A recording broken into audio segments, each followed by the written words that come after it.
You're not logged into the meeting. You're not logged into the meeting. Someone.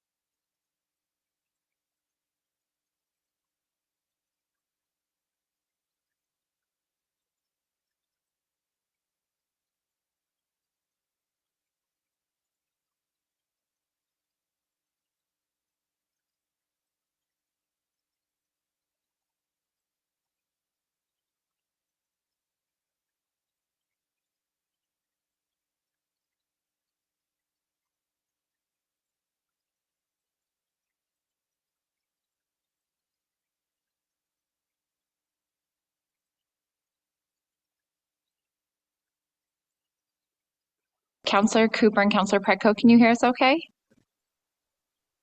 Okay, perfect. Thank you. Yes, can you hear us? Yes, we can. Thank you.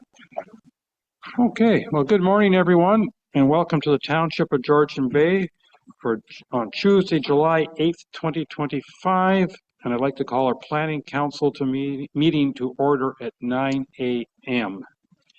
And in the spirit of reconciliation, we wish to acknowledge the enduring relationships between Indigenous peoples and the territories they have traditionally occupied. We recognize and deeply appreciate the historic connection they have to this place, the land, the water, the air, and all that enjoy them. We are grateful for the opportunity to meet here, and we thank all the generations of Indigenous peoples who have taken care of this place and who continue to care for it. And we want to show our respect. Hundreds of years after the first treaties were signed, they remain relevant today. May they guide our decisions and our actions. We commit to learn, to educate, to honor sacred places, and to take action towards real truth and reconciliation. Miigwech. Okay. Council, any declarations of pecuniary interest or conflict of interest? All right, not seeing any, and I don't believe we have anyone for our open forum. So I'm going to read a little speech, I believe. Am I not? There we go. This morning, there's a public meeting scheduled for 2 Shore Road closing applications. I will briefly summarize the procedure to be utilized for the meeting. First, the clerk will advise council as to when, how, and to whom the notice of the public meeting was circulated for the proposed road closings being considered. Next, staff will advise of the purpose and effect of the bylaws and provide for any other information that is relevant to the applications, and staff will summarize any correspondence on file. From there, the public will have an opportunity to speak and provide comments to the bylaw being considered. Please be respectful of time and be concise with your comments. All commentators are requested to state their name and address. Council will then have an opportunity to provide comments for clarification. I now declare this meeting to be a public meeting pursuant to the Municipal Act of 2001, C-25, as amended, to deal with the following proposed Shore Road closing bylaw. R23-03 for 25328 Georgian Bay Shore, and R25-01 for 13622 Georgian Bay Shore. To our clerk. Notice of the public meeting was sent digitally, published in a virtual newspaper, and was sent to the abutting neighbors in the close proximity of the property at least 30 days prior to this morning's meeting. Thank you. And our first application, as already noted, is R23-03 for 25328 Georgian Bay Shore. Back to our clerk.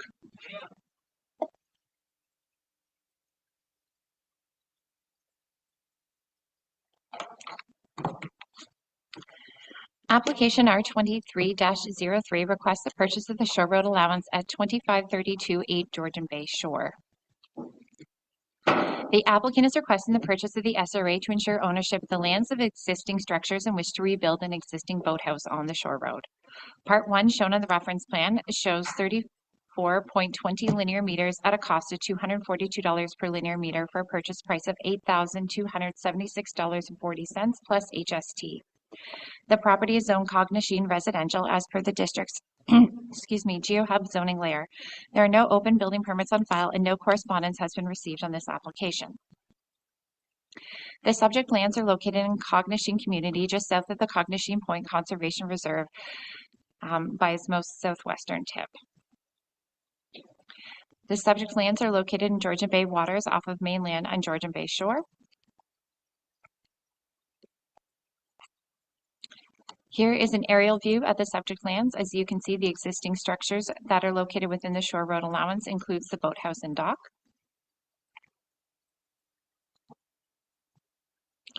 And on this sketch, you can see the clear location of the boathouse and dock within the shore road allowance.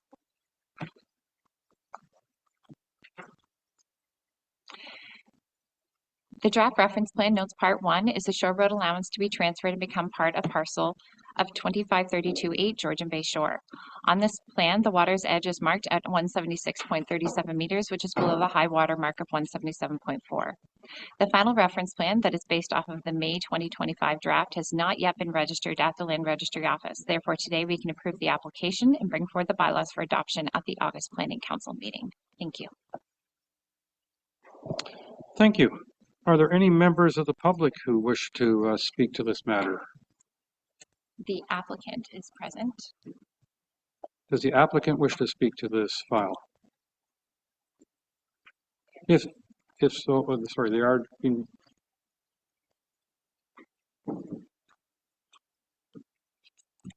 Mr. Gibson is remote. If you wish to speak to this, please go ahead.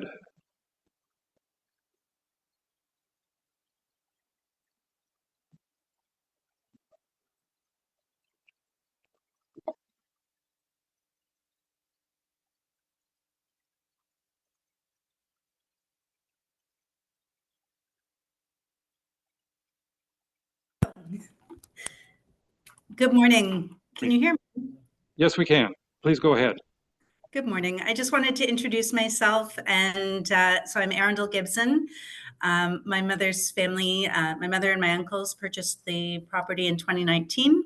We love Georgian Bay, and we're really just hoping to purchase this property so that we can rebuild the boathouse, which has been a standing fixture for many years, decades, I understand. And so I just wanted to really introduce myself and answer any questions that you might have. Well, thank you very much. We appreciate your attendance, and I'm going to now be turning it over to council unless there's anyone else. No. So we'll turn it over to council, and if they have any questions of you, we appreciate you being here. Thank you. Council, questions, please, or comments. Councillor Cooper. Thank you, Mayor, and I just wanted to welcome Arundel to the meeting and say that certainly in support of this application, and I particularly like the name of the owner, which I'll let you explain someday later, but thank you for that. I know what it means. Thank you. Any other comments or questions? Seeing none, I am going to read the motion. We have it moved by Councillor Bocek, seconded by Councillor Cooper. Be it resolved that per R23-03 council approved. Okay, be it resolved that per R23-03 council approve the sale of the shore road allowance at 25328 Georgian Bay Shore as presented, and that the closing and deeming bylaws for R23-03 be brought forward for adoption at the next regular planning council. All those in favor? Well, that was approved. No questions required of the owner. Thank you very much. Thank you so much. You're very welcome. All right. Will the next one go as quickly? Let's find out. Our next application is for R25-01 for 13622 Georgian Bay Shore. To our clerk.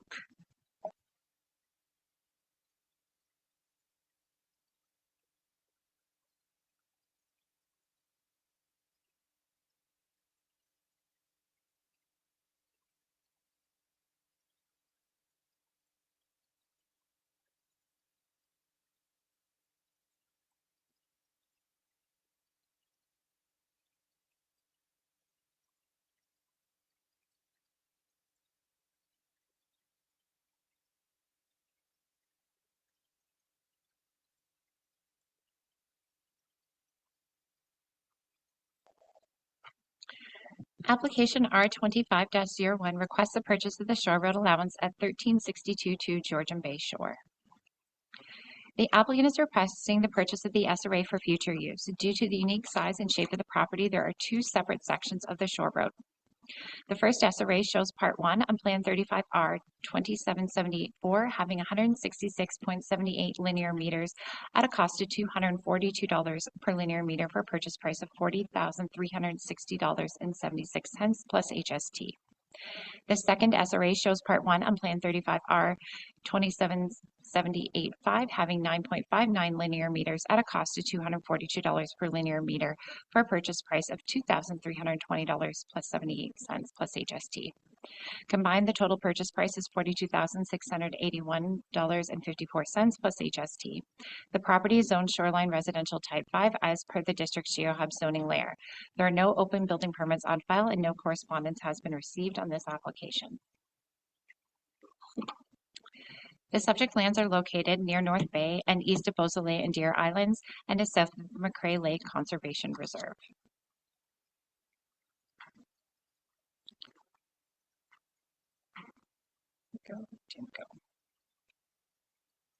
So the subject lands are also located on Georgian Bay waters off of mainland on Georgian Bay Shore. And here is an aerial view of the subject lands.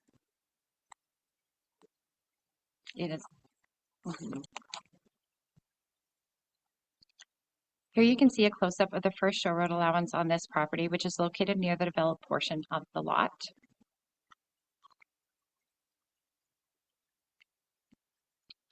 On this sketch of the first SRA, you can see the main cottage and structures are located on the existing parcel, and within the SRA there is a ramp, dock, storage shed, and remains of an old stone retaining wall and stairs.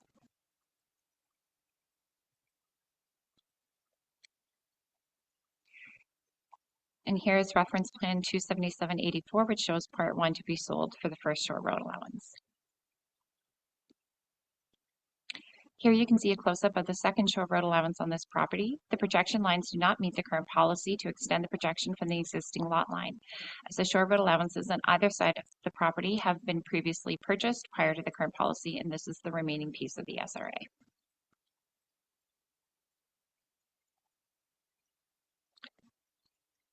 Reference Plan 35R 27785 shows Part 1 to be sold for the second shore road allowance. There are no existing structures on the second shore road allowance, and there is a dock near the boundary that belongs to the neighboring property. Thank you. All right, thank you. Are there anyone,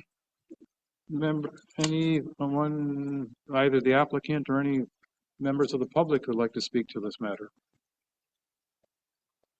There is no one in attendance. Okay, that means we send it over to council. Council, anyone wish to speak to this matter? Councillor Hazelton. Yeah, yesterday we had interesting discussion about lot lines and linear projections, and I notice in the detailed survey of this that the lot line projection of the neighboring property to the right, to the east, has a dock that already crosses a projection out into the water. Have those matters been discussed by the neighbors, and are the neighbors expressing any concern? Members have been notified of this application, and they have all previously bought their shore road allowance. So their docks cross over their personal point of projection. Okay. And no comments have been received from them. And yeah, so this piece of property is 9.6 meters, right? But he's got a massive backlot. A question, I guess, to our director of planning.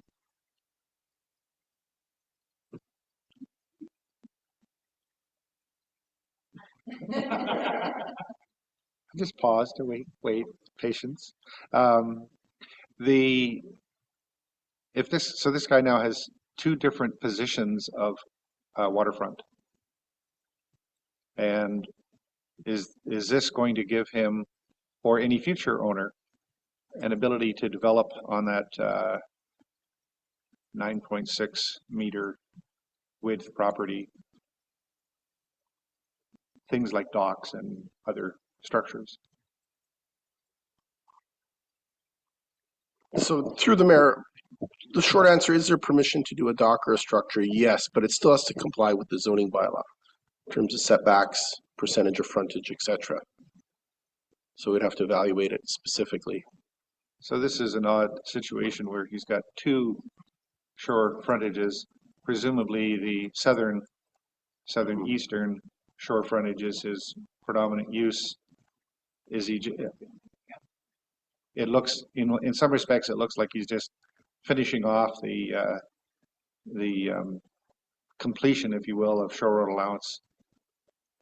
But that gives him this little tiny thing here, and I'm probably not really worried about what he might do with it, but in the world of future buyers, what opportunities are there in the future?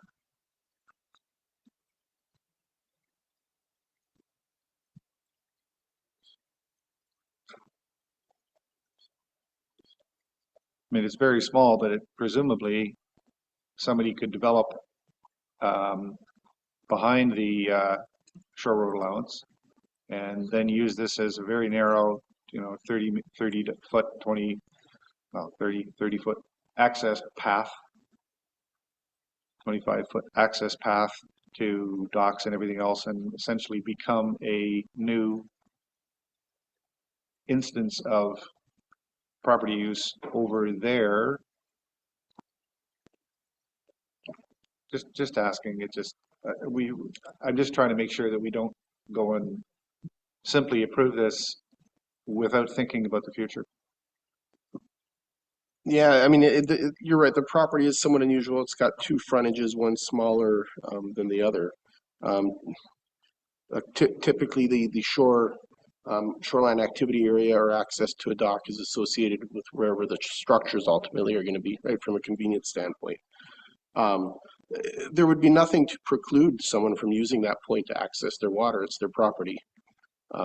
It's hard to speculate whether there might be an impact or some unforeseen negative outcome of this. They own the property. It's got two frontages, and they're looking to acquire the road allowance. Planning really doesn't have any objections or comments on it. Okay, thank you. Councillor Cooper. Well, thank you, Mayor. Just first of all, could you, Karen, bring up I think it's the first overview, not the surveys, but the one that showed the entire area. Could you bring that up? Because I'm just trying to understand what's going on here.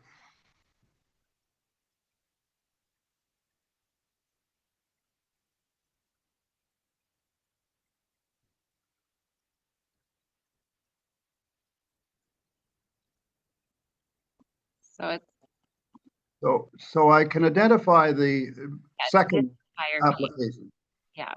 So but I want to know where the first one is, where the shore road allowance is exactly on this diagram. Could you show me with your arrow? yeah, so this piece down here where the yellow dot is, that's kind of like a V shape. This is the developed portion of the lot, and this is the larger shore road where the developed portion is, which I've referred to as Shore Road 1. And then this little piece here, that's just like a little sliver, is the second smaller piece, the one that Councillor Hazelton was just speaking to. But the whole property is this whole entire back lot. And there are separate properties in front of this back lot, and this back lot's access is through that little sliver, or will be through that little sliver, and will be in this area that we're identifying down at the bottom of the picture here. Is that correct? Yes, they would have two access points. Yes. Okay, but the rest of it's all covered off by road allowances that other residents have and other lots that have been skived off from this back lot. That's correct, yes. Okay, thank you for explaining that. I was trying to, and that's 100 and how many, 60, was it 160 meters for this larger of the two?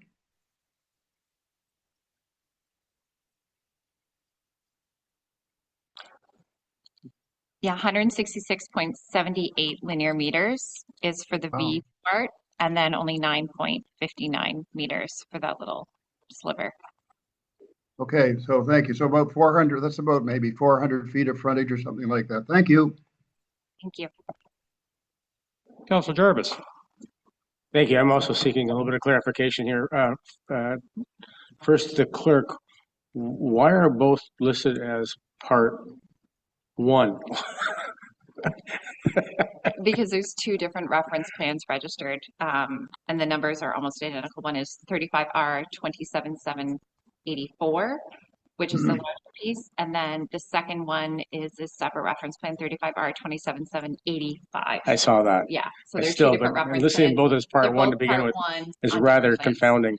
Yes. Okay, and then I'm just going to follow up with our Director of Planning, following up Councillor Hazelton's question. That sliver, that 9.6 meter sliver, if somebody want to put a dock on that, aren't there like 5 meter setbacks required on side lots? So really, nothing can be built there. It can be used for access, like canoes or whatever. But for a dock, that would be rather.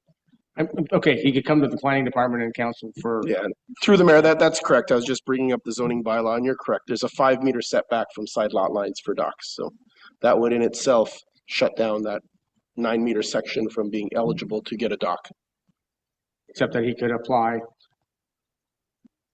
Sure. Planning, right? Sure. Pay the money and see what happens. He could apply to put a merry-go-round on the property too. But yeah, and would he be aware of that? I guess that thing standing in the bylaws. Would he be have been made aware of the bylaws requiring those setbacks? Do we know? It's all public information, so it's available to the. The main intention of if the he looked it applicant up. was to purchase the shore road where the cottage is developed, and it's while they're doing that, they might as well do this. They've kind of just added this little piece on. That's the way the application. I understand, and I appreciate that. And I also see there is a road allowance on the bordering the property, and presumably that road allowance is still eligible as just that. If somebody, would that be municipal property? The road allowance, yes. Okay, interesting. Thank you. All right. I'm glad that 5 meter setback was confirmed, even though the next door neighbor obviously did not obey that with that particular build, but that's not in front of us right now. Councillor Vocek, please. Yes, thank you, and through you, Mayor. My question is to our Director of Planning. This looks to be all one lot, this back lot and these two parcels that abut the water? That is correct. On the survey, I don't know if we can bring it up, but on the survey, in the title, it says it's a broken lot, and I'm just unfamiliar with the phrase broken lot, and just wondering if you could explain that to me.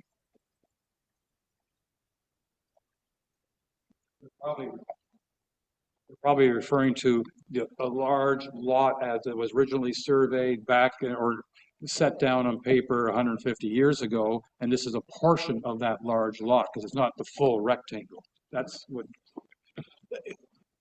I think through the mayor, and I think Mr. Mayor, you're on the right track. I've seen that term applied, not so much. I've never seen the combination of words broken lot, but I've seen the term applied to broken concession, and it's just the irregularity of the parcel. Okay, it's shape. I think broken marriage. Broken marriage. Yes, thank you.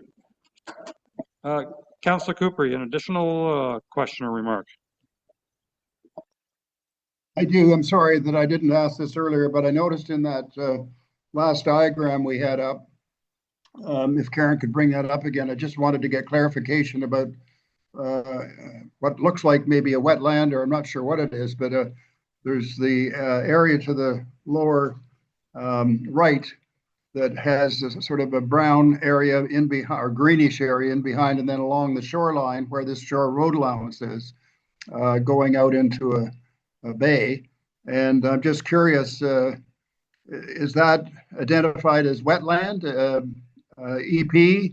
And if so, we're selling shore road allowance along that area, but to our planning department, you wouldn't be allowed to have any docks, for example, in that area, would you, if that's a wetland? Anyway, I wanted to get clarification on what that is, that greenish area on the water. Sorry, I was looking at the mapping as Councillor Cooper was speaking and bringing up the zoning map, but I'm just would ask for confirmation. What green area is Councillor Cooper referring to? The whole area behind this property, including it spills out into the Shore Road Allowance and parcel number 1. Yeah.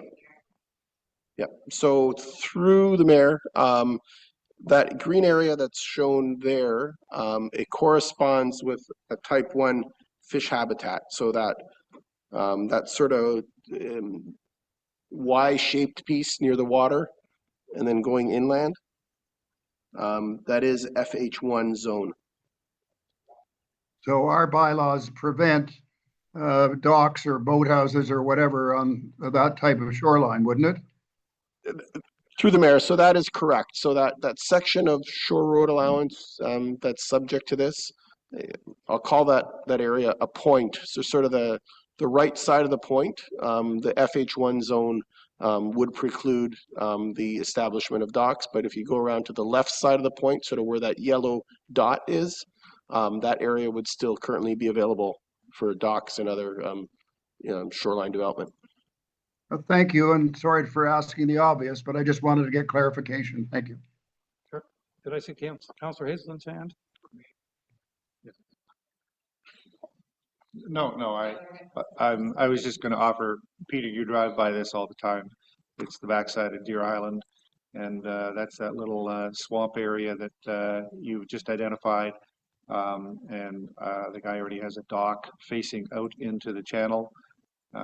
So I suspect that he's got no appetite to try to put a dock in that fish F1 habitat because it's in low water, you can't even get in there. Just as a point of reference. I know I wouldn't want to put my boat in there. It would require cleaning too often.